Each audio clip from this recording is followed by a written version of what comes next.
Luz y sal, queridos hermanos, vamos a comenzar esta clase poniéndonos en las manos de Dios y pidiéndole que nos envíe su Espíritu Santo para poder explicar y para poder entender esta lección tan importante que vamos a ver el día de hoy, la última de nuestro curso de primer grado, una lección que en cierto sentido nos introduce en el segundo grado de escuela de pastoral. Nos ponemos en las manos de Dios, en el nombre del Padre, del Hijo y del Espíritu Santo. Amén. La lección número 47 se titula La Divina Institución. Y sí, la Divina Institución fundada por Cristo para continuar su obra salvadora entre los hombres es la Iglesia. Entonces vamos a hablar acerca de la Iglesia. Como subtítulo, Cristo quiso hacer de su Iglesia una sociedad perfecta. Me detengo primero en estas dos palabras, sociedad perfecta. Hay sociedades perfectas y sociedades imperfectas. Por ejemplo, ¿verdad? Un tipo de sociedad es un matrimonio. Supongamos que yo soy un hombre casado, ¿sí? Que me casé con mi esposa y vivimos juntos durante un año. Pero hace 23 años que yo vivo en México y ella vive en Alemania. ¿Existe el matrimonio? Existe, ¿verdad? Pero no están todas las personas o todos los elementos que deberían de estar. Está el esposo aquí y la esposa allá. O imaginémonos que somos un matrimonio, que los dos vivimos en un mismo lugar, en una misma casa, pero que uno de los dos no cumple una función importante. Por ejemplo, el esposo que no trabaja. Pues esa es una sociedad imperfecta, ¿verdad? Imaginémonos una escuela, por ejemplo, que no tiene ningún alumno. Sigue siendo una asociación educativa, sigue siendo una entidad, una institución educativa, pero imperfecta. ¿Por qué? Porque le falta algo. Le faltan las personas.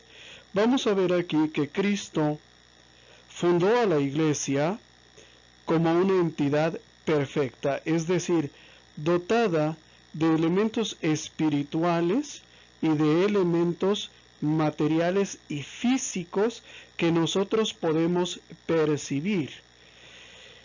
Algunos embaucadores, sobre todo a raíz de la Reforma Protestante en el siglo XVI, comenzaron a decir lo siguiente: la Iglesia es una institución espiritual. Cristo la fundó como una entidad espiritual hasta que llegó el fundador de mi secta y le dio órganos, le dio pastores, le dio apóstoles, le dio todo lo que se necesita para que esa iglesia, que era una entidad espiritual, fuera una entidad real, física, que tú la pudieras ver, que la pudieras conocer, que la pudieras consultar. Entonces, lo primero que vamos a establecer aquí es que no. Cristo hizo a su iglesia como una sociedad perfecta, con personas, con mandatos, con principios, con leyes, con doctrina, ¿sí? Todo como una entidad perfecta, ¿sí? ¿Qué quiere decir esto?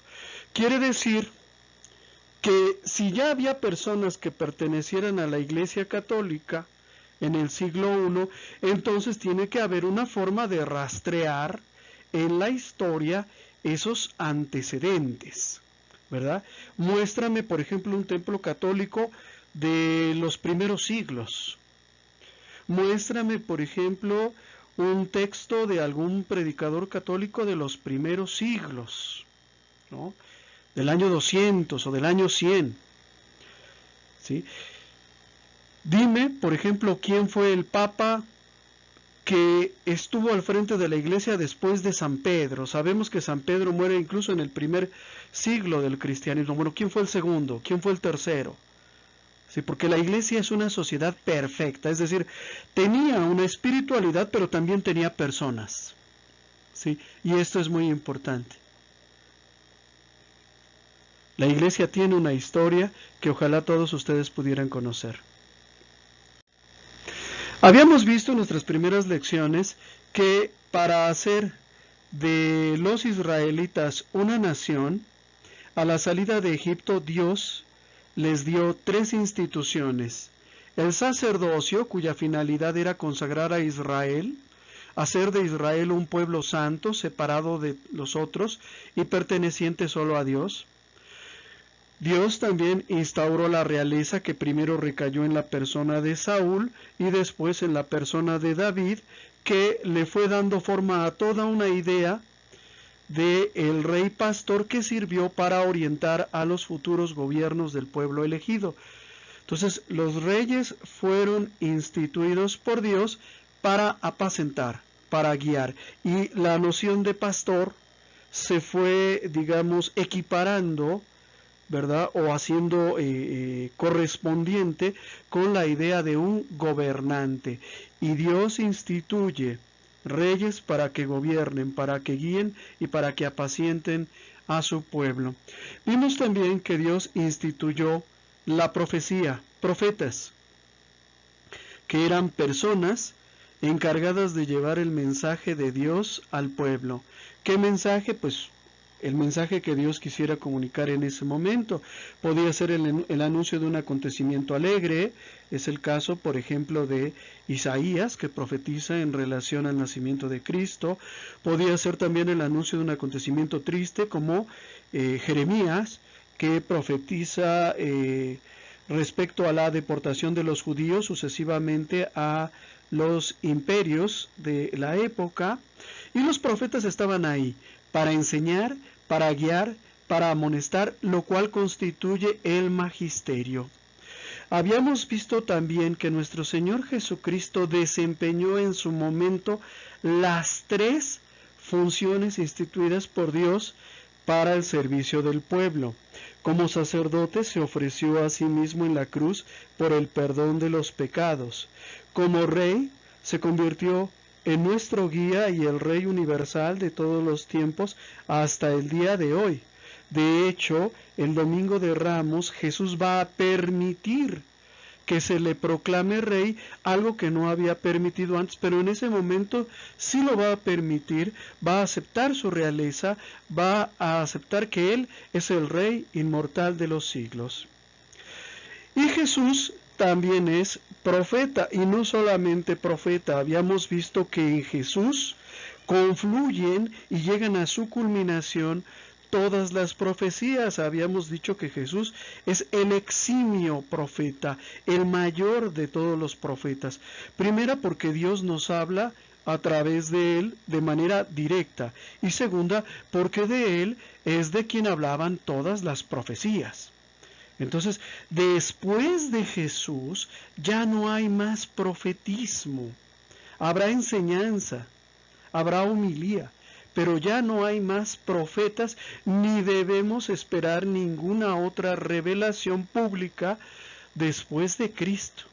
Entonces, Cristo también enseñaba, también guiaba, también amonestaba, es decir, regañaba, ¿sí?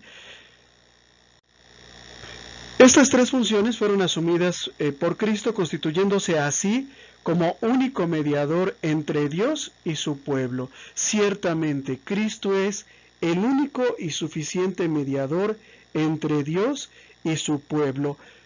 Esto es una realidad, y vamos a ver que la existencia de la Iglesia no demerita la función de Cristo como único mediador entre Dios y el pueblo. Al contrario, en cierto sentido, la Iglesia es un signo de la presencia de Cristo entre nosotros.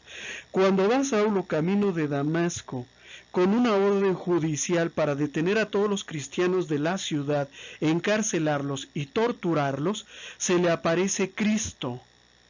Pero Cristo le dice: Saulo, Saulo, ¿por qué me persigues? No le dice: Saulo, Saulo, ¿por qué persigues a mis discípulos? ¿Por qué los persigues a ellos? Dice: ¿por qué me persigues? Al perseguir a la iglesia, al perseguir a mis discípulos, al perseguir a mis apóstoles, me estás persiguiendo a mí. Y no se pierda de vista esta identidad que hay entre Cristo y su iglesia. Por supuesto, es una identidad imperfecta, porque Cristo es Dios y tú y yo, que somos parte de la iglesia, no somos Dios y tenemos pecados. Esa es una realidad. Pero observen el lenguaje de Cristo. Saulo, Saulo, ¿por qué me persigues? Al perseguir a mi iglesia, me persigues a mí. En otro pasaje de la Biblia, Jesús dirá también a sus discípulos, el que a ustedes los escucha, a mí me escucha. ¿Sí? No dice, el que hable de mí, a mí me escucha. No. O el que escuche al que hable de mí, me está escuchando a mí. No. Dice, a los apóstoles en concreto. Quien los escucha a ustedes, a mí me está escuchando. ¿Sí? Entonces, ¿Cristo es único mediador entre Dios y su pueblo? Sí. Pero de esta mediación, en cierto modo, también participa la iglesia. De la misma manera como un alumno participa de los conocimientos de su maestro. Yo no inventé la teoría de la relatividad, pero te la puedo explicar. ¿Sí? Yo no soy Einstein, ciertamente, pero te la puedo explicar y en ese sentido estoy participando de algo, en este caso el conocimiento, que no es mío. Lo mismo con el teorema de Pitágoras. Yo no soy Pitágoras, ¿verdad? Pero te puedo explicar el teorema de Pitágoras. ¿Sí? Es decir, te puedo participar de aquello que yo recibí. ¿Sí? Y lo recibí de otro, que a su vez lo recibió de otro, que a su vez lo recibió de otro, hasta llegar al mismísimo Pitágoras, que fue el que lo enseñó. ¿Sale? Espero que se haya entendido esta parte, porque causa mucha confusión en nuestros días. En nuestros días la mayor parte de herejías son herejías de corte eclesiológico, es decir, están más focalizadas en el tema de la iglesia. ¿Sí? Las herejías de nuestro tiempo, de este 2019, tienen que ver más que con asuntos doctrinales, sobre todo con la figura de la iglesia, porque por la reforma protestante hacia el siglo XVI, ¿verdad? Lutero, cuando lanzó la reforma protestante, lo que él quería era reformar la iglesia católica. Es decir, aunque lo hizo mal, pues su idea era esa. El primero que se da cuenta de que la reforma protestante no es la reforma o no es un cambio en la Iglesia Católica, sino es el surgimiento de una nueva religión, es Juan Calvino. Y Juan Calvino, pues es el que va a comenzar muchos de estos elementos propiamente heréticos que ahora han sentado reales entre nosotros y que son divulgados, enseñados y aprendidos por medio de cada una de las 80,000 sectas que existen. Por eso yo me voy a detener en esta exposición para explicar nuestro tema en el contexto, ¿sí?, de la abundancia de sectas y de ideas heréticas que existen en nuestro tiempo. En esta lección vamos a contemplar al pueblo de Dios, al nuevo pueblo de Dios, que es la Iglesia, a través de los siglos del Nuevo Testamento, es decir, desde el siglo I hasta el siglo XXI, que es en el que estamos, con su proyección hasta el fin de los tiempos y más allá. Porque la Iglesia, el pueblo de Dios, o el reino de Dios, como lo quieran llamar, el reino de Dios inicia con la venida de Jesucristo. Continúa existiendo en la figura y en la persona de la Iglesia, pero su verdadera realización solamente tendrá lugar en la eternidad. Allá será realidad verdaderamente este sublime ideal del Dios con nosotros, del Emmanuel. Dice el libro del Apocalipsis que ahí es cuando sucederá la promesa de que ya no habrá más lágrimas ni muerte, porque ya todo lo antiguo habrá pasado. Entonces, nosotros vamos a tomar de este proceso, vamos a tomar una fotografía, por decirlo así, una breve fotografía para hablar de la Iglesia en este instante, en este momento. Habíamos dicho que la Iglesia es una sociedad perfecta, que tiene elementos divinos y elementos humanos. ¿Cuál es el elemento divino? ¿Cuáles son los elementos divinos? Son varios. Primero, la acción del Espíritu Santo en la iglesia. Otro de ellos son los sacramentos. Los sacramentos, que ahí vemos en la ilustración que aparece en la izquierda, son 7. Bautismo, confirmación, comunión, orden sacerdotal, matrimonio, reconciliación y unción de los enfermos. Bueno, los dije en desorden, pero son 7. Ok, espero que no me haya faltado ninguno. Los sacramentos son la forma como la salvación traída por Cristo al mundo llega hasta nosotros. Ejemplo, imaginémonos que yo soy un hombre que nunca ha oído hablar de Jesús y que veo o que escucho por ahí que todos ustedes se hablan de hermanos. Y yo les pregunto, ¿pero por qué se hablan de hermanos? Y ustedes me dicen, porque todos somos hijos de Dios. Y yo les digo, pues suave, yo también quiero ser hijo de Dios. ¿Cómo le hago para hacerme hijo de Dios? Ah, bueno, pues hay un sacramento especial que Cristo le dejó a su iglesia para admitir la entrada de nuevos miembros. ¿Cuál es ese sacramento? El bautismo. Sí, hermanos, pero ¿qué creen? Que después de haber sido bautizado, tuve una debilidad, caí y pequé. ¿Cómo puedo acercarme de nuevo a Cristo para pedirle que me perdone? Bueno, pues hay un sacramento que es el sacramento de la reconciliación. Hermanos, yo los veo a ustedes con una fe muy sólida. Yo quisiera tener una fe muy sólida. Bueno, ahí me responderían ustedes, nuestra fe se alimenta del cuerpo y la sangre de Cristo, se alimenta de la Eucaristía. Y yo les digo, hermanos, yo también quiero alimentarme de Cristo. Yo también quiero recibir a Cristo en mi corazón y en mi vida como lo hacen ustedes para fortalecerme y tener una fe firme, una fe que resista incluso las tentaciones. ¿Cómo le hago, hermanos, para comer el cuerpo y la sangre de Cristo? Y ahí ustedes me dirían, bueno, pues para eso Cristo instituyó un sacramento específico que es la Sagrada Eucaristía. Estos son elementos divinos, ¿sí? ¿Por qué? Porque quien nos los dio fue Cristo. Otro elemento divino es la palabra de Dios, ¿sí? Entonces, nosotros no podemos cambiarle, ni quitarle, ni aumentarle a la palabra de Dios.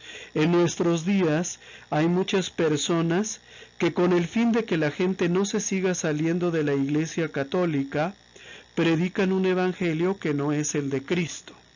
Entonces, ahí donde Jesús dice, todo aquel que abandona a su esposa y se casa con otra comete adulterio, le tachan la palabra adulterio y dicen, todo aquel que abandona a su esposa y se casa con otra está en situación irregular.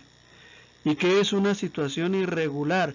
Pues no te lo especifican, no te lo dicen. Entonces, la palabra de Dios es un elemento divino que nosotros no podemos alterar. Entonces, sacramentos, particularmente la Eucaristía y el bautismo, la misma palabra de Dios, son cosas que nosotros no podemos alterar y son elementos divinos. El Espíritu Santo, nosotros no podemos inventar el espíritu de Ewa o el espíritu de Gaia o el espíritu de no sé quién que inventan en la nueva era. Para nosotros es el Espíritu Santo, son elementos divinos. Pero en la iglesia también hay elementos humanos. ¿Quiénes son los elementos humanos? Somos tú y yo. El elemento material, el elemento visible, el elemento que falla, el elemento que se equivoca, el elemento que hace cosas buenas, pero que también puede llegar a hacer cosas malas, el elemento que puede elevarse hasta acercarse a la santidad de Cristo, pero que también puede caer por debajo de los animales.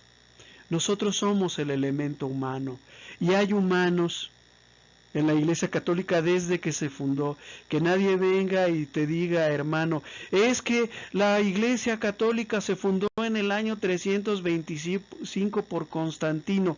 Mentira, hermano, mentira. Ya había papas antes de Constantino. Lo que hizo Constantino fue darle paz a la Iglesia, permitir que el culto católico se realizara.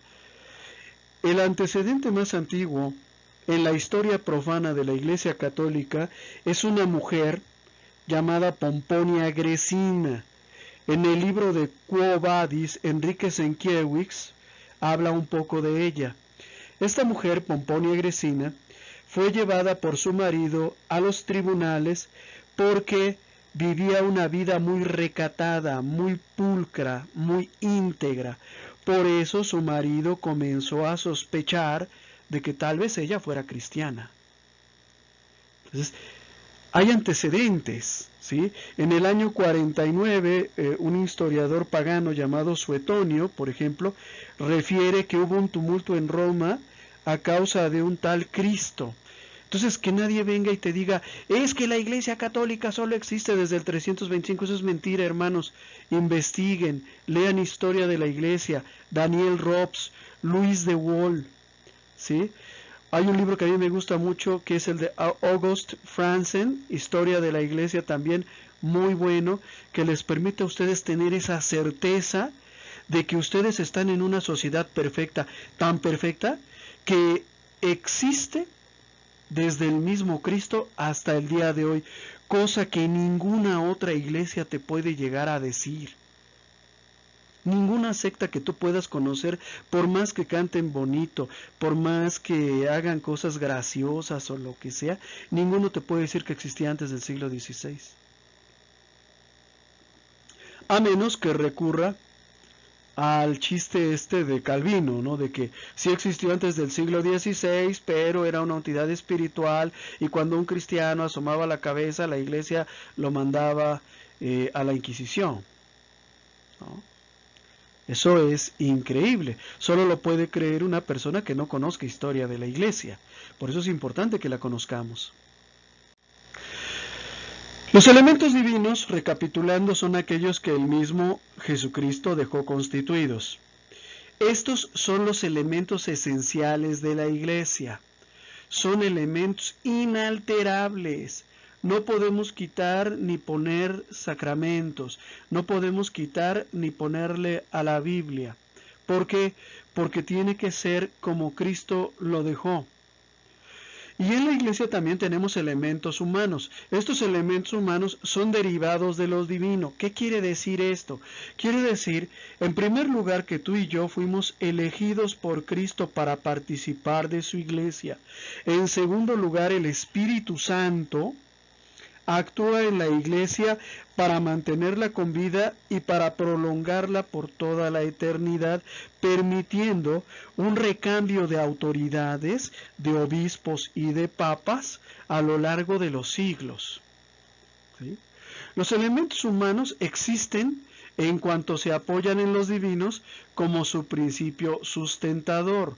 Si yo, por ejemplo, me creyera a mí mismo elegido para formar parte de la iglesia, pero al mismo tiempo pensara que esta elección no es algo que tenga que ver con el Espíritu Santo, pues evidentemente estaría incurriendo en un autoengaño, ¿verdad? Dicen que el fundador de la luz del mundo un día se puso a pensar y se dio cuenta de que él no estaba bautizado. Entonces él se metió en un río, ¿verdad? Y se bautizó a sí mismo. Y comenzó a bautizar a todos aquellos que estaban cerca de él. Pues no, o sea, el Espíritu Santo no llegó en ese momento, el Espíritu Santo ha llegado hace mucho tiempo. Cristo no viene, Cristo ya vino.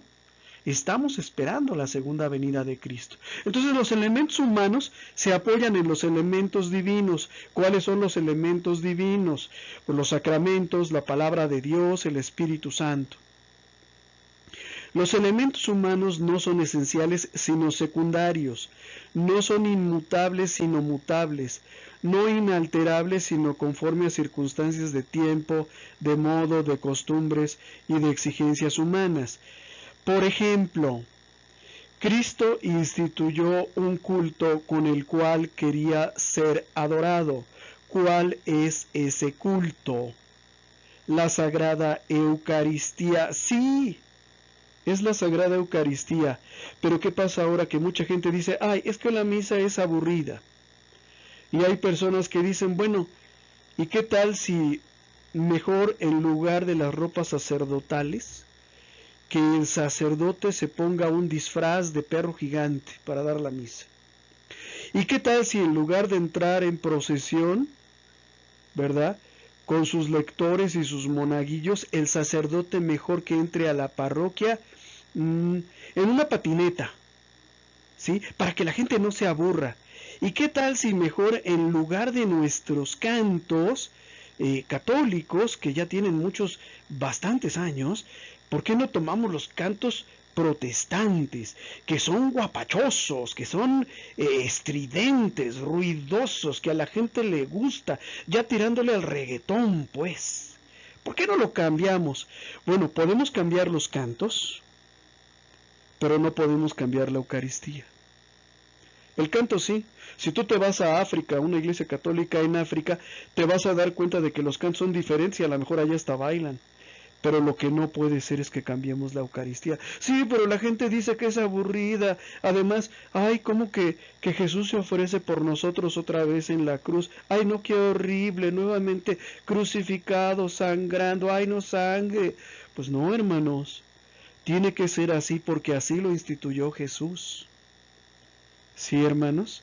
Entonces hay que entender, hay elementos divinos que no podemos cambiar, ¿verdad?, como la Eucaristía, y hay elementos humanos que sí podemos cambiar, entre ellos nosotros. A mí algún día a lo mejor mi párroco me va a decir, ¿sabes qué?, que tú ya no vas a seguir siendo catequista o prestando este servicio en esta parroquia, y ese día voy a tener que dejar ese servicio. Y no se acaba el mundo por el hecho de que yo deje de ser catequista, pero si quitamos la Eucaristía, de veras que sí se acaba la iglesia, ¿verdad? Si quitamos la palabra de Dios, si le quitamos libros a la Biblia, como hizo Martín Lutero cuando tradujo su Biblia al alemán, por eso hoy van a ver ustedes que la mayor parte de Biblias protestantes, ¿verdad?, les faltan 7 libros. Si le quitamos 7 libros a la Biblia, ahí sí se pierde algo esencial, ahí la iglesia deja de ser iglesia. ¿Sí me entienden? Si la iglesia renuncia a los sacramentos, es decir, ya no voy a confesar, ¿verdad?, que la iglesia dijera, ya no va a haber sacramento de la reconciliación, desde ahora todos ustedes se van a confesar directamente con Dios, pues ahí ya la iglesia perdió una parte muy importante de su misión salvífica y perdió algo esencial. La palabra esencial significa lo que hace ser a la cosa lo que es, ¿sí? Y una iglesia sin sacramentos ya no es iglesia. Una iglesia con la palabra de Dios alterada o recortada ya no es la iglesia de Cristo. Una iglesia de Cristo sin Eucaristía ya no es iglesia de Cristo. Sin Espíritu Santo ya no es iglesia de Cristo. Sí, pero se sigue pareciendo. Mira, también ellos tienen cruces, también ellos se reúnen y además cantan preciosos, sí, pero ya no es la iglesia de Cristo, porque elementos esenciales les fueron cambiados. Perdón que les repita esto tantas veces, por ahí ya me hicieron el comentario de que soy muy repetitivo, pero es que quiero que me entiendan, porque por no entender cambiamos, nuestra preciosísima Iglesia Católica, la verdadera iglesia que Cristo fundó, la cambiamos por cualquier iglesita de garage, porque no entendemos la diferencia entre lo esencial y lo secundario.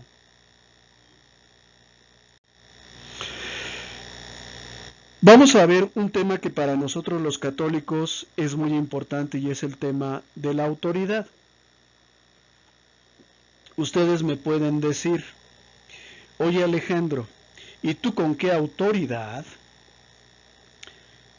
te pones a hacer estas lecciones y a hacer estos videos para enseñarnos o para explicarnos a nosotros? O sea, ¿con qué autoridad?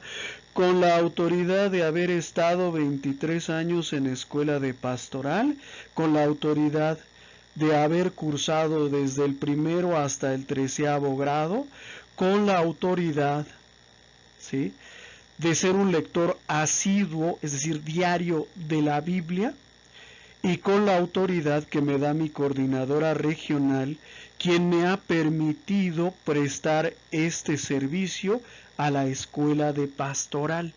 Con esa autoridad, si mi coordinadora me hubiera dicho, ¿sabes qué? El trabajo que tú realizas no es necesario. Ellos tienen que leer en cada centro sus lecciones y dar sus temas. No necesitan que tú les expliques nada. Bueno, pues entonces ya no podría hacerlo, porque aquí la autoridad es muy importante. Bueno, vamos a ver ahora la autoridad de los apóstoles, de dónde viene, de dónde dimana, de dónde surge. Y vamos a ver que en primer lugar, la autoridad de los apóstoles, ¿sí?, procede de Cristo, y la autoridad de Cristo procede de Dios. En Juan 3:35 leemos: el Padre ama al Hijo, ¿sí?, y ha puesto todo el poder, toda potestad en sus manos. Jesús tiene toda potestad, la potestad de enseñar, la potestad de perdonar los pecados, como demostraba Jesús a sus contemporáneos que tenía potestad de perdonar los pecados, pues por medio de los milagros, ¿sí? Entonces Jesús tenía toda potestad, inclusive la de delegar a otros su autoridad, ¿sí? En Mateo 28, 18, 20 leemos que Jesús se acerca a sus discípulos y les dice: yo he recibido todo poder en el cielo, allá, y en la tierra, aquí, donde están ustedes, donde estás tú y donde estoy yo. Les dice a sus apóstoles: yo he recibido todo poder en el cielo y aquí en la tierra. Y como he recibido toda autoridad, ¿sí?, ahora yo los mando a ustedes. Vayan. Es decir, los está enviando.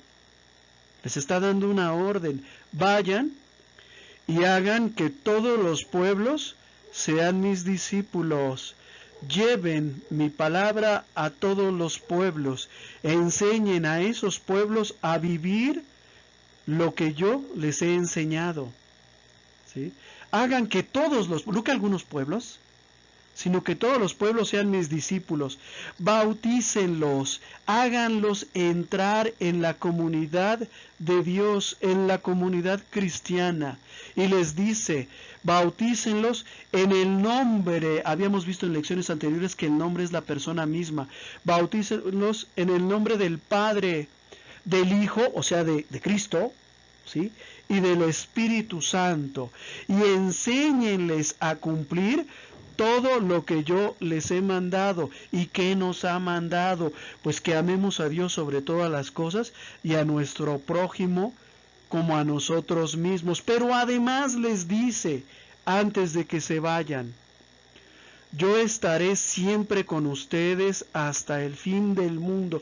Aquí vemos que claramente Jesús está delegando su autoridad de bautizar, su autoridad de enseñar, en sus apóstoles, ¿sí? Pero no solamente eso, les dice: yo los voy a acompañar, yo voy a estar con ustedes.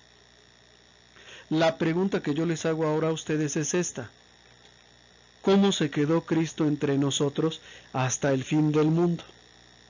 ¿Cómo se quedó? ¿O en qué forma puedo yo ver y comprobar que Jesús se quedó con nosotros en la Santa Iglesia Católica desde ese día que Él dijo esto hasta el día de hoy? Miren, si esta pregunta se la hiciera yo a un protestante, probablemente me respondería: Jesús se quedó con nosotros en su sagrada, en su bendita palabra, en la Biblia. Pero aquí tienes un problema. La Biblia solo existe desde el año 362 y solo fue promulgada solemnemente en el concilio de Hipona en 393, el canon de libros que iban a integrar la Biblia. En otras palabras, que durante 400 años la Iglesia predicó a Cristo sin Biblia. Si Cristo está presente por medio de la Biblia en su Iglesia, pues entonces durante 400 años no estuvo con nosotros. O estuvo entre azul y buenas noches, como decía mi mamá, ¿verdad? Había muchos libros, ¿verdad? En los primeros 3 siglos del cristianismo, había libros como las Actas de Pedro, la Didache, muy citada por el Papa Juan Pablo II, el Pastor de Hermas, también muy citado por Juan Pablo II, que no pasaron a integrar el canon de la Biblia. Entonces, si tú me dices que Jesús se quedó con nosotros por medio de la Biblia, te diré que durante 400 años casi no estuvo con nosotros. Jesús se quedó con nosotros, esta es la respuesta a la pregunta que yo les hice. Jesús se quedó con nosotros por medio de la Sagrada Eucaristía, memorial de su muerte y resurrección. ¿Sí? Entonces, pero bueno, no nos vamos a entretener en eso. Baste por ahora con entender una cosa. Jesús recibe una autoridad de Dios y con esa misma autoridad envía a sus apóstoles a enseñar, a bautizar y a llevar la buena noticia a todos los rincones del mundo. Los apóstoles son los antecesores de lo que actualmente llamamos obispos. Miren, hay un detalle en las vestiduras sacerdotales que no sé si alguno de ustedes ya lo había observado, pero es bueno que lo observen. Los obispos católicos tienen en la cabeza un gorrito, ¿verdad?, que se parece mucho al gorrito que utilizan los judíos. Este gorrito ha pasado a ser parte de las vestiduras del obispo, de los obispos, pero a veces no entendemos lo que significa ni por qué está ahí. Sucede que todos los apóstoles eran judíos, ¿sí? Y esta prenda, digamos, es en cierto sentido un testigo mudo de una autoridad que a lo largo de los siglos ha pasado desde los apóstoles a todos y cada uno de los obispos de todos los tiempos. ¿Por qué? Porque los apóstoles ya sabían, ¿sí? Primero ya sabían que sus vidas se iban a terminar y segundo también sabían que ellos habían recibido de Cristo una autoridad que también ellos podían transmitir, ¿sí? Por ejemplo, San Pablo en la segunda carta a Timoteo le dice: yo te conjuro, es decir, yo te ordeno, y te ordeno porque he recibido una autoridad de Dios. Yo te conjuro delante de Dios y de Cristo Jesús, que ha de juzgar a los vivos y a los muertos, y en nombre de su manifestación y de su reino, proclama la palabra de Dios. Es decir, te doy una orden, proclama la palabra de Dios.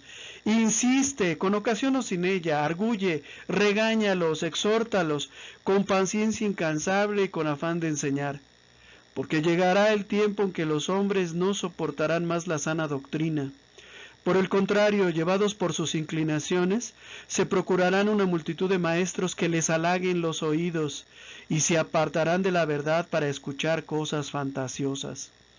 Tú, en cambio, vuelve a ordenar San Pablo, vigila atentamente, soporta todas las pruebas, realiza tu tarea como predicador del Evangelio, cumple a la perfección tu ministerio. Aquí vemos a un San Pablo dotado de autoridad, pero lo vemos ejerciendo esa autoridad, es decir, mandando, dando instrucciones concretas, ¿sí?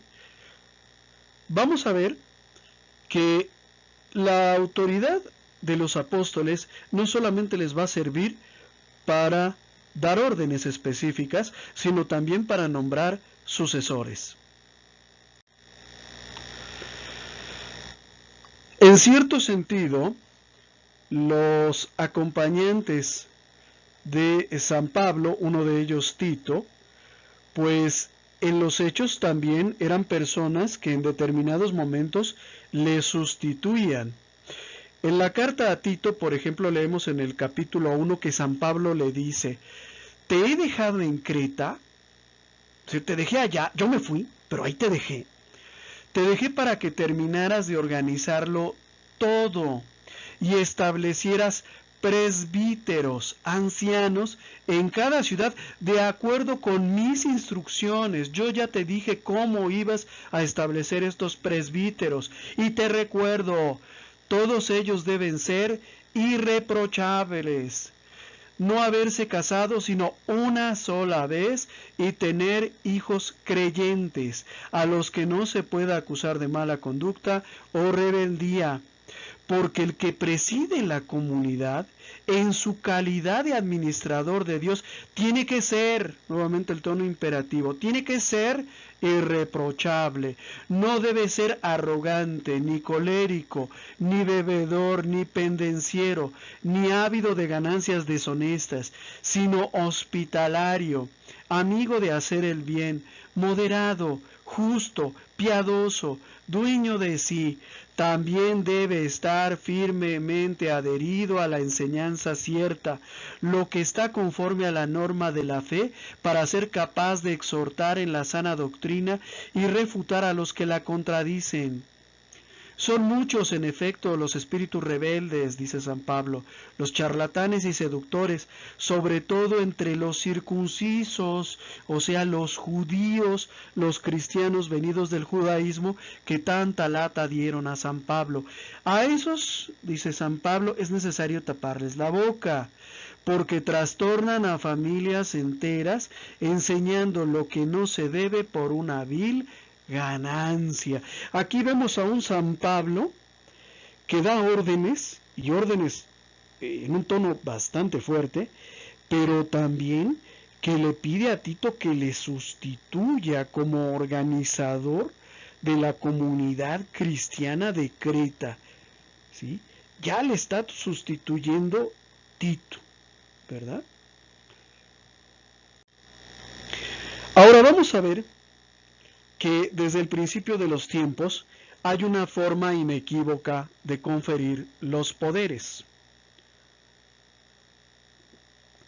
La imposición de manos es el signo sensible de la recepción del poder del Espíritu Santo. Este es el modo de conferir el ministerio. Tiene que ser la imposición de manos, pero de una persona que a su vez haya recibido la potestad de imponer las manos. No vamos a hacer como hacen las sectas ahora, ¿no? En donde yo agacho la cabeza, el hermano se acerca y me nombra obispo, luego él agacha la cabeza, yo le pongo las manos encima y lo nombro pastor. O sea, tiene que ser por alguien con autoridad. ¿Sí me entienden? ¿Por qué? Porque la autoridad dimana de aquella autoridad que Cristo le dio primero a sus apóstoles.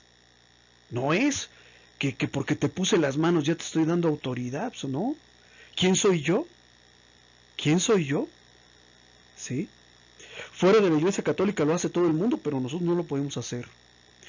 Dice San Pablo a Timoteo, otro de sus colaboradores, dice: que nadie menosprecie tu juventud. Por el contrario, trata de ser un modelo para los que creen en la conversación, en la conducta, en el amor, en la fe, en la pureza de vida. Hasta que yo llegue, es decir, mientras yo llego, te mando, me vas a sustituir en algunas cosas. Dedícate a la proclamación de las Escrituras, a la exhortación y a la enseñanza. No malogres el don espiritual que hay en ti y que te fue conferido mediante una intervención profética por la imposición de las manos del presbiterio. Es decir, tú también has recibido una autoridad y por esa autoridad que yo te di, me puedes sustituir. Reflexiona, dice San Pablo a Timoteo, reflexiona sobre estas cosas y dedícate enteramente a ellas, para que todos vean tus progresos. Vigila tu conducta y tu doctrina. No enseñes cualquier cosa como se hace hoy en día, y persevera en esta actitud. Si obras así, te salvarás a ti mismo y salvarás a los que te escuchen. Salvarás porque tú también tienes autoridad, porque tú también enseñas, perdón. Hermanos, todos nosotros, sin querer o sin saber, o queriéndolo y sabiéndolo, somos maestros. ¿Sí? ¿Por qué? Porque lo que tú haces y lo que tú dices es muy importante. Una palabra tuya puede sanar, una palabra tuya puede alentar, una palabra tuya puede salvar. A veces cometemos el error de creer, no, es que bueno, yo soy un simple laico, lo que yo diga no tiene importancia, entonces a esa persona que está ahí le voy a decir que si sigue fumando se va a ir al infierno. Es una tontería, pero bueno, se lo voy a decir. Pues no, porque lo que tú dices puede salvar, puede sanar un alma, puede ayudar a los otros. ¿Sí? Entonces vigila tú también que cuando estés enseñando, lo que estás diciendo sea conforme a la sana doctrina. Te pongo un ejemplo. Hay una mentira que decimos mucho en los funerales. Ya, señora, no llore. Su esposo está ahorita en el cielo junto a Dios. Lo decimos para que las personas se consuelen. Pero, ¿estás seguro que está junto a Dios? ¿Estás seguro que fue tan bueno? ¿No será que estás predicando un evangelio que no es el de Cristo? Entonces aguas con la pureza, porque estamos llenos dentro y fuera de la Iglesia Católica, estamos llenos de charlatanes y de falsos maestros. Me aviento cualquier rollo y ya digo, es enseñanza de la Iglesia, es la sana doctrina, es el verdadero evangelio de Cristo. Tú no estás en adulterio, tú estás en situación irregular. ¿Sí? Pues no, díganlo bien, hermanos. ¿Sí? Y aquí San Pablo le vuelve a insistir, antes había sido a Tito, ahora a Timoteo, vigila tu conducta, pero también tu doctrina. ¿Y con qué autoridad le dice San Pablo a Timoteo que vigile su conducta y su doctrina? Pues con la autoridad de Cristo que él previamente había recibido y que Timoteo también recibió, y por eso está autorizado también a predicar el Evangelio. ¿Sí? ¿Y cómo la recibió? Por imposición de manos de una persona que previamente había recibido también esa autorización. La verdadera iglesia es apostólica. ¿Por qué decimos esto? Decimos, de hecho, en el credo confesamos, creo en la iglesia que es una, porque solo hay una iglesia, Mateo 16:18, santa, porque santo es su fundador, Cristo, y sus frutos son de santidad. Si yo no soy santo, soy un fruto malogrado de la iglesia. Católica, porque es universal, pueden participar hombres, mujeres, negros, blancos, chaparros, altos, feos, bonitos, los que sean, todos pueden participar. Y es apostólica, porque hunde sus raíces en la enseñanza y en la autoridad que Cristo le diera a sus apóstoles. Por eso decimos que la iglesia es apostólica, porque hunde sus raíces en las enseñanzas que por vía oral, ¿verdad?, de palabra Jesús le enseñó a sus apóstoles. Hermanos, no sé si ustedes lo sepan, o si yo se los había dicho antes, pero si no se los había dicho antes, se los digo de una vez, Jesús nunca escribió ningún libro. Todo lo transmitió de palabra a sus apóstoles. Y de esa palabra se basan las enseñanzas de la iglesia. Y de esa autoridad que Cristo le dio a sus apóstoles se basa la autoridad en la iglesia. Y entonces nuestra lección puntualiza. Cristo confirió únicamente a los 12 poderes y ministerios. No fue a todos nosotros o a todos los que se adhirieran a la comunidad cristiana. No. Fue solo a los apóstoles. ¿Y por qué a ellos? Porque ellos iban a ser los encargados de servir a la comunidad cristiana. Ahora bien, Los apóstoles sabían que la iglesia iba a continuar existiendo más allá de la duración de sus propias vidas. Por eso los apóstoles se dedicaron a formar a otros y a comunicarles aquellos poderes, ministerios y carismas que ellos habían recibido. Un presbítero, ¿verdad? Pues ya sabía que no iba a ser presbítero durante millones de años. Entonces se necesitaban otros presbíteros, se necesitaban otros que ocuparan el lugar de aquellos que están hoy, ¿sí? Entonces los apóstoles nombraron a sus sucesores, que son lo que ahora nosotros llamamos los obispos. Y esto es muy importante. Te lo pregunto yo a ti. No lo dice la lección, pero yo te lo pregunto a ti.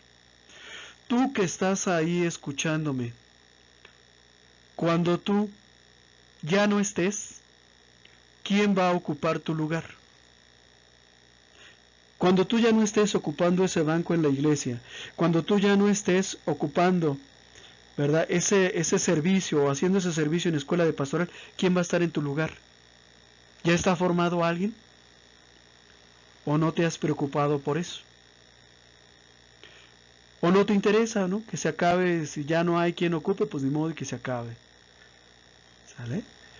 Le dice San Pablo a Timoteo en su primera carta, consciente precisamente de que ya se acercaba el final de su vida. Le dice San Pablo: yo ya estoy a punto de ser derramado como una libación, es decir, como una ofrenda a Dios. Y el momento de mi partida, es decir, de mi muerte, se aproxima.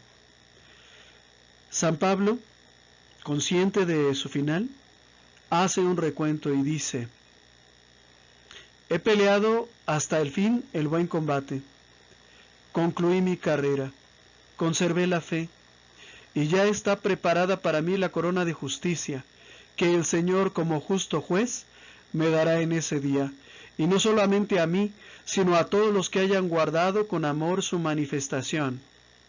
¿Sí?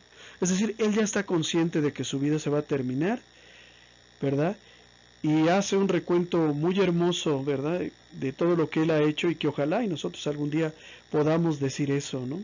He peleado hasta el fin, concluí la carrera, conservé la fe, no me desesperé, no abandoné el campo de batalla, no cambié la doctrina de Cristo por otra cosa que fuera más atractiva para la gente para que se acercara. ¿Sí?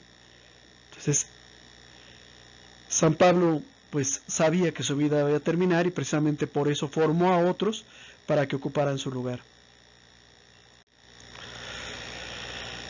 San Pedro también exhorta, también nombra sucesores y también ordena, porque es consciente de que él ha recibido una autoridad muy especial de parte de nuestro Señor Jesucristo. San Pedro es el primer papa, ¿sí?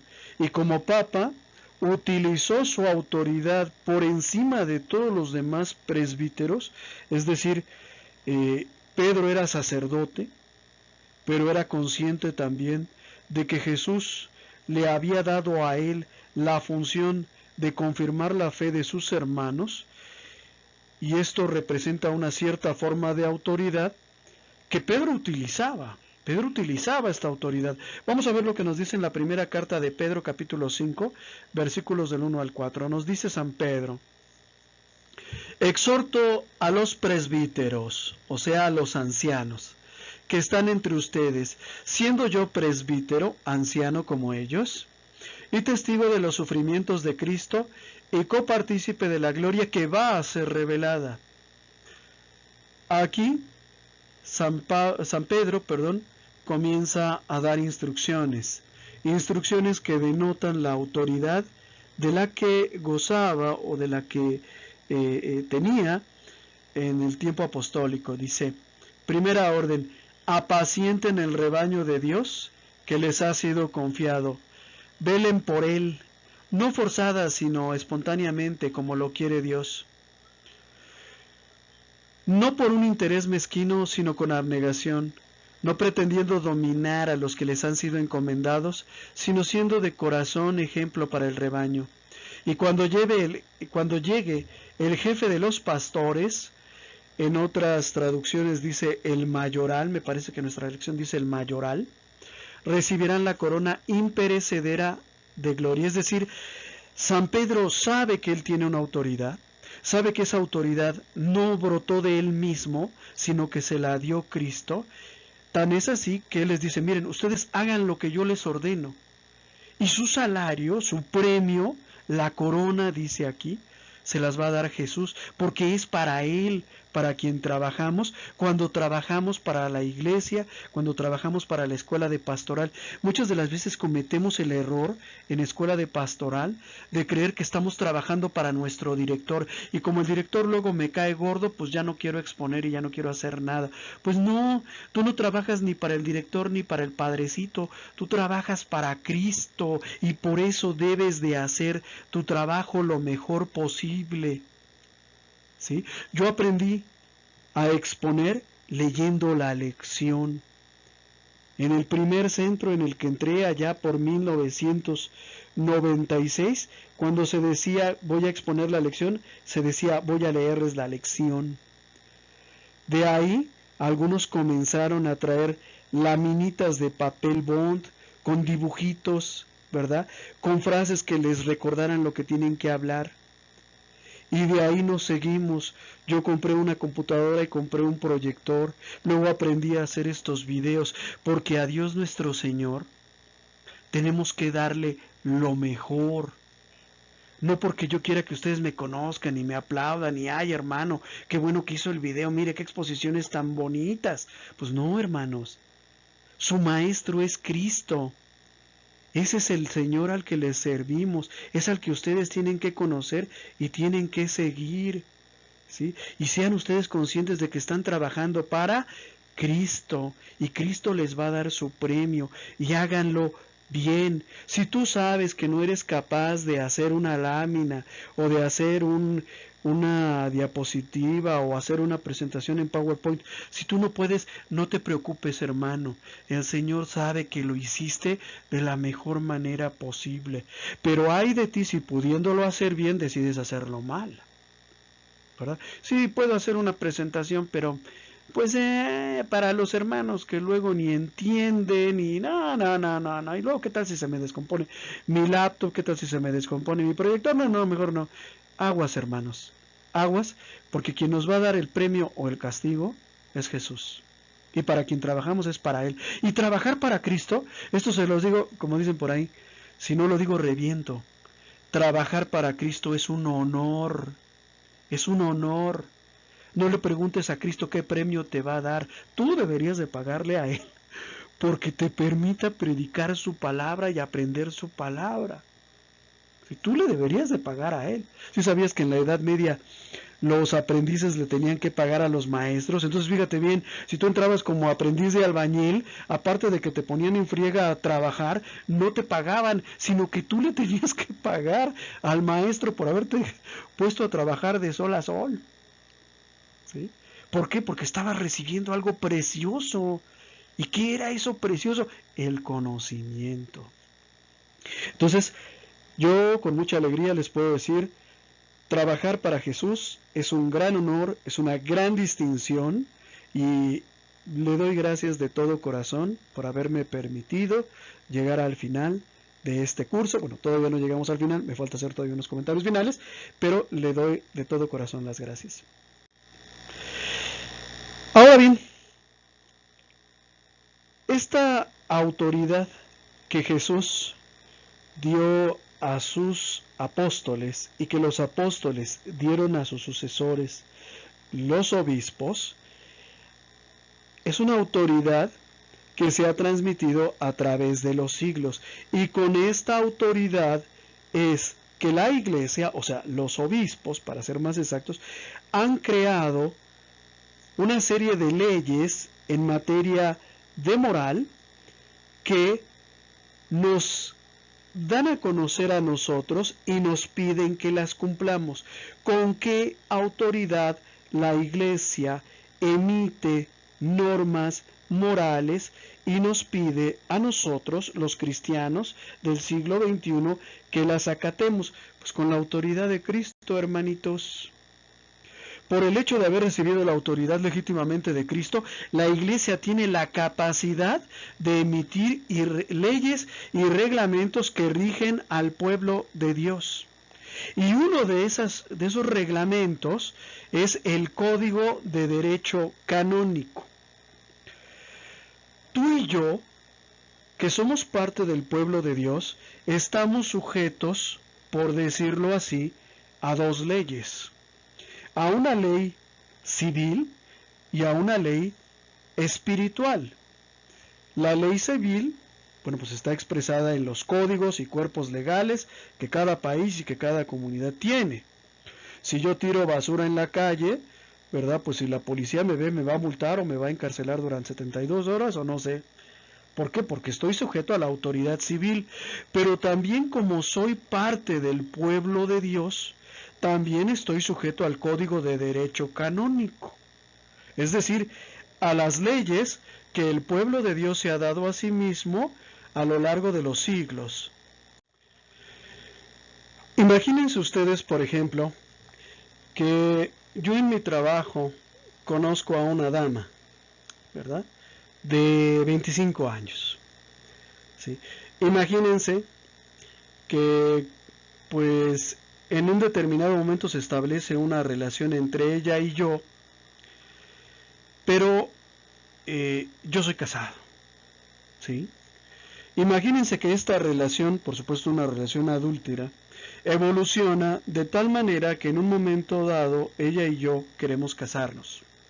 Y entonces yo voy a la iglesia y hablo con el sacerdote y le digo: padre, acabo o hace un año conocí a una mujer muy guapa en mi trabajo y me quiero casar. ¿Qué creen ustedes que me va a decir el sacerdote? Pues que naranjas dulces, ¿no? Que no se puede. Yo le digo: pero padre, ¿por qué no se puede si nos amamos? Y me dice: porque usted ya es casado. Pero ¿en dónde dice que alguien haya sido casado? No se puede casar nuevamente. Es más, la palabra de Dios dice que sí existe el divorcio, que Moisés lo permitió, simplemente dándole un libelo de repudio, es decir, un acta de repudio a la esposa, yo quedaba libre para una nueva unión. ¿En dónde dice que yo no puedo ser sacerdote si soy casado?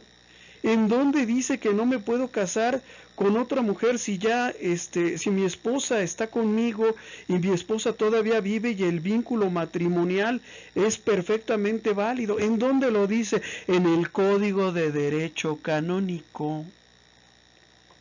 ¿Sí me entiendes? Igual, imagínate que yo llego y digo: padre, llego con el obispo, ¿verdad? Y le digo: padre, me encanta la palabra de Dios. Ahora que lo veo, me gustaría consagrarme al servicio del pueblo de Dios por medio del sacerdocio. Padre, no me discrimine, quiero ser sacerdote. Y el obispo me dice: pues no puede ser sacerdote. ¿Cómo? Pues padre, ¿por qué no? O sea, yo quisiera entregarle mi vida a Cristo, por favor, deme la oportunidad. Sí, pero es que tú ya eres un hombre casado. Tú ya no puedes servir a Cristo con un corazón indiviso, tu corazón está repartido. Y para ser sacerdote católico, tienes que ser célibe, tienes que ser soltero. Y yo digo: pero padre, ¿en dónde dice que un enamorado de Cristo como yo no puede ser sacerdote? Pues en el Código de Derecho Canónico. ¿Sí? En el Código de Derecho Canónico. Bueno, padre, vamos a hacerle así. No le digamos al obispo: usted impóngame las manos y nómbreme sacerdote. No puedo. ¿Cómo? ¿Pero por qué no puede? Si usted es sacerdote, usted es mi amigo. ¿Por qué no me puede nombrar sacerdote? No le digamos nada al obispo, usted nómbreme sacerdote. No puedo, porque no soy yo como presbítero quien te puede nombrar sacerdote. El único que puede y tiene la potestad de nombrar otros sacerdotes es el obispo. ¿Dónde lo dice, padre?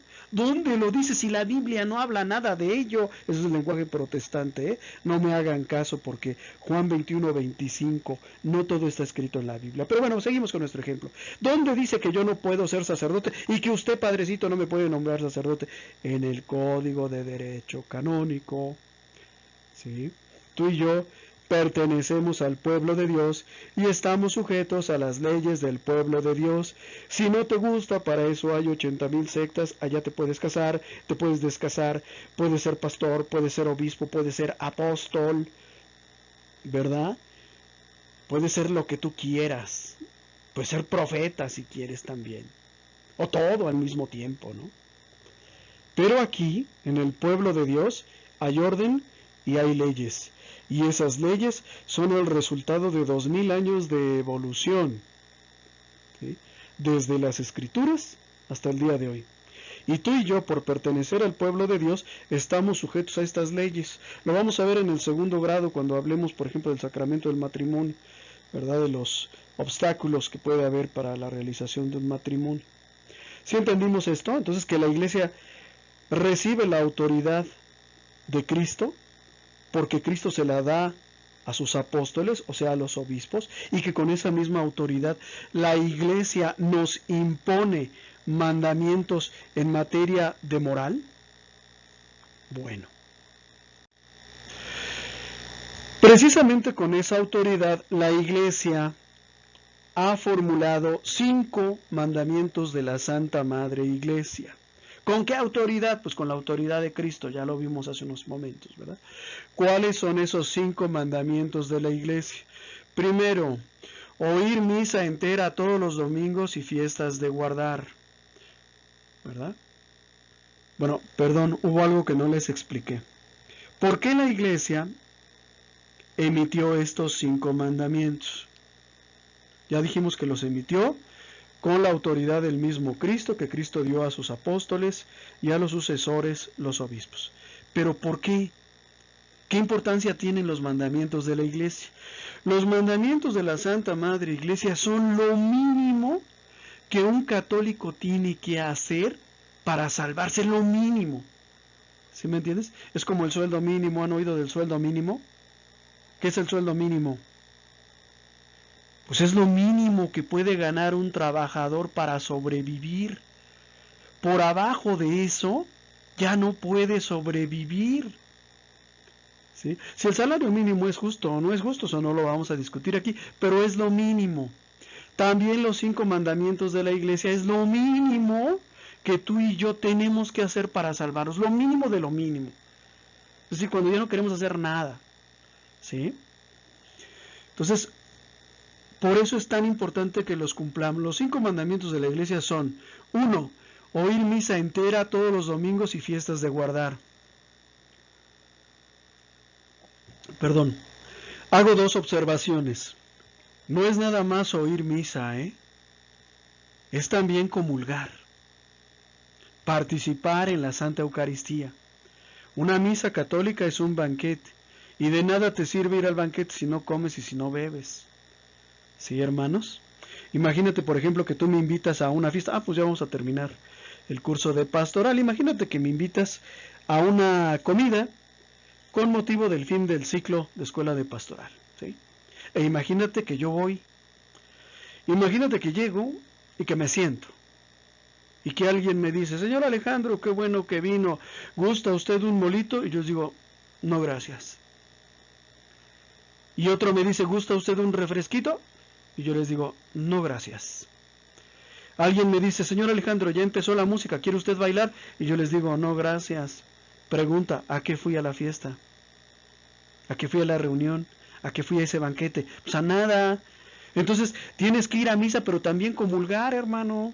Participar, comer el cuerpo y la sangre de Cristo, alimentarte de Cristo. Pues ¿para qué vas al banquete si no comes? Entonces, oír misa, pero también participar en la Eucaristía. Y dice aquí: entera. ¿Por qué entera? ¿Que no puedo llegar a la mitad? ¿Que no me vale? ¿O qué? Decía por ahí: oiga, y si llego yo cuando está la primera lectura, ¿me vale la misa? Pues claro que te valió, pues por eso no llegaste. Es importante oír misa entera, porque entre los ritos iniciales está el acto de contrición. El sacerdote nos da unos momentos para que recordemos nuestros pecados veniales y pidamos perdón a Dios. Y estos pecados veniales nos son perdonados por nuestra participación en la misa.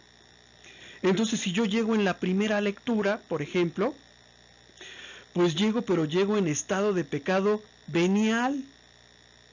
¿Por qué? Porque ya no pedí perdón a Dios por mis pecados y por lo tanto no puedo comulgar, porque para poder comulgar es importante estar libre de pecado mortal, pero también de pecado venial. ¿Sí? Entonces, es la misa, pero la misa entera, no parte de la misa. Ahora yo les pregunto a ustedes de escuela de pastoral, ¿cuándo o en qué momento se termina la misa? Porque decimos entera, desde que empieza, ¿verdad? Y empieza 15 minutos antes de que el sacerdote llegue. Tú tienes 15 minutos para recordar tus pecados, para reflexionar, ¿verdad? Trata de llegar siempre 15 minutos antes de la misa. ¿Y en qué momento termina? Termina cuando termina el canto final, no cuando el sacerdote da la bendición. Termina cuando termina el canto final y ya el sacerdote y los lectores han salido o han abandonado el altar. ¿Ok? Entonces, misa entera, desde 15 minutos antes de que empieza hasta que termine el canto final. Segundo mandamiento de la Iglesia, confesar los pecados mortales al menos una vez al año, que al menos una vez al año te confieses, ¿verdad? Lo ideal sería confesarnos una vez al mes. Si eres una persona que ha progresado mucho en su vida espiritual y has ido depurándote ya de los pecados más graves, bueno, pues quizás cada 3 meses. Pero si eres desidioso y no te confiesas porque no quieres, porque no te gusta, porque te da vergüenza, porque los protestantes ya te dijeron que te puedes confesar directamente con Dios o por cualquier otra cosa, al menos que te confieses una vez al año, cuando estés en peligro de muerte o si vas a comulgar. Hermano, no te esperes hasta estar en tu lecho de muerte para reconciliarte con Dios. Muchos no logran reconciliarse antes de la muerte. Me estoy muriendo, son la 1 de la mañana con 8 minutos, van a buscar al padrecito, el padrecito está dormido, no se despierta, celebró muchas misas, tomó mucho vino de consagrar, no quiere salir, se muere en pecado mortal. Me muero en pecado mortal. ¿Sí? Entonces, no te confíes, hermano, no te confíes. Muchos dicen, voy a tener tiempo de arrepentirme. La mayoría no lo tienen. ¿Cuántos salen a trabajar y no regresan? ¿Cuántos abordan un taxi y ya no vuelven? ¿Cuántos van a la tiendita de la esquina y amanecen muertos varios días después? ¿Sí? Entonces, aguas, mi hermano. Son muchos los que mueren, por ejemplo, en su propia cama. Se acuesta a dormir hoy y para mañana le tocan, ya no se levanta. ¿Qué pasó? Ya falleció. Pensó que iba a tener tiempo, pero no lo tuvo. Y si vas a comulgar, tienes que confesarte. Tienes que confesar tus pecados mortales. Y esto es muy común, hermanos, desafortunadamente, que comulguemos sacrílegamente. Mi hija va a hacer su primera comunión. Ya estamos en la misa. Mi hija comulga y yo también quiero comulgar.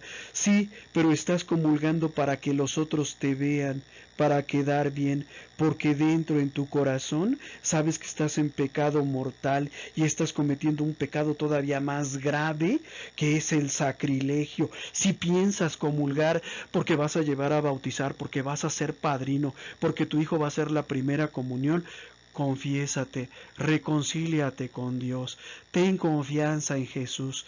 Él te ama y te perdona si tú aceptas que has pecado, si te decides a cambiar. ¿Sí?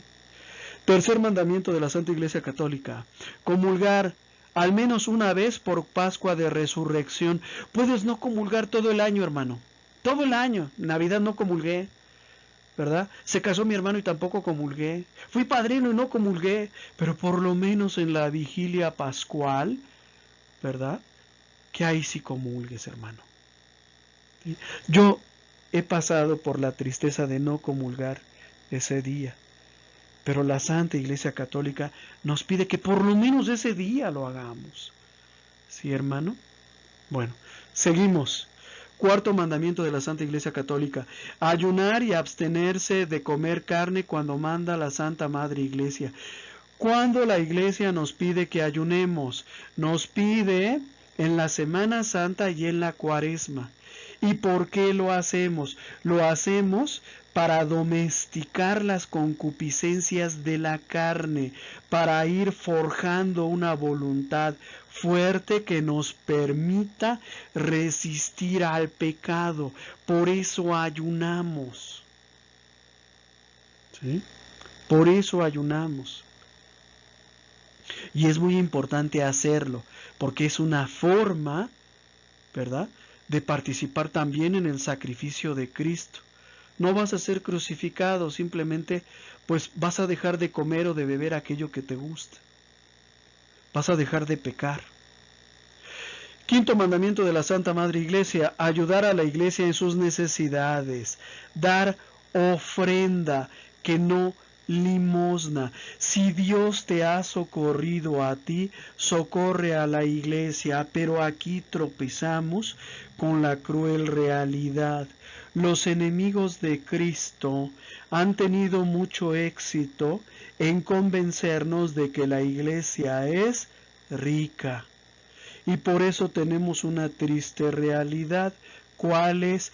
El católico no ayuda a su iglesia. Eso es una realidad.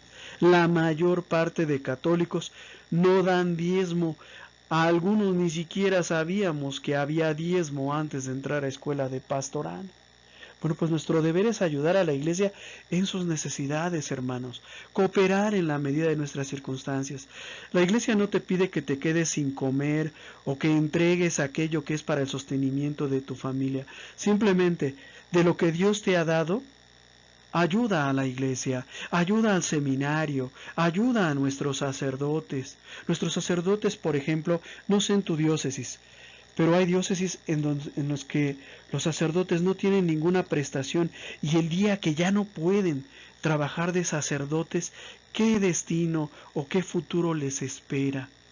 ¿Quién les va a dar para su sustento? ¿Qué va a hacer de ellos?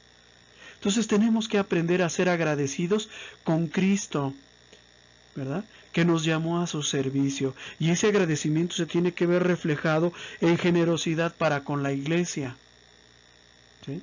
Miren, aquí pongo de ejemplo a los protestantes, ¿no? El protestante ayuda a su iglesia, hace lo que puede por ayudar, da lo más que puede. Y nosotros, hermanos, muchas de las veces nos duele dar 50, dar 100 pesos cuando ganamos 1,000 o 2,000 por día. ¿Sí? Si yo ganara 100 pesos diarios y la iglesia me pidiera una ayuda de 100 pesos, pues no los puedo dar, es algo lógico. Y la iglesia tampoco te obliga. ¿Sí? Pero si ganas 1,000 o 2,000 diarios y te piden una ayuda de 100 pesos, hermano, ¿sí?, no seas avaricioso. ¿Sí? Bueno.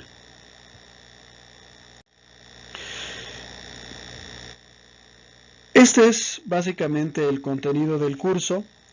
A lo largo de todos estos meses hemos visto primero el dogma, es decir, aquello que creemos los cristianos. En la segunda parte del curso vimos lo que es la moral cristiana, el estilo de vida que Jesús les enseñó a sus discípulos. Pasamos revista a cada uno de los mandamientos. Si no se acuerdan de ellos, vuélvanlos a leer. Hablamos también de los consejos evangélicos y hemos adquirido todavía una serie de elementos que nos van a permitir vivir nuestra fe de una manera más viva y más plena. ¿Qué nos falta? Nos falta saber todos los tesoros que Jesús nos dejó para vivir nuestra fe. Jesús nos ha dejado tesoros, tesoros preciosos que nadie más tiene, pero que tú, que tienes la dicha de ser católico y de pertenecer a la verdadera iglesia que Cristo fundó, tienes y que debes de conocer. Debes de conocer, ¿sí? Y ese tesoro son los sacramentos. En el próximo curso, si ustedes quieren seguirlo conmigo, ¿verdad? Si no, no hay ningún problema. En el próximo curso vamos a hablar de la iglesia, de esa institución tan hermosa y tan incomprendida que Jesús nos dejó para prolongar su obra salvífica, para seguirla realizando a través de los siglos hasta que Él vuelva. Hermanos, esfuércense por conocer a la iglesia. Nadie ama lo que no conoce. Y el católico promedio no ama a su iglesia porque no la conoce. ¿Sí? Entonces vamos a hablar de la iglesia. Nuestro próximo curso tiene que ver, en primer lugar, vamos a abordar con temas de eclesiología.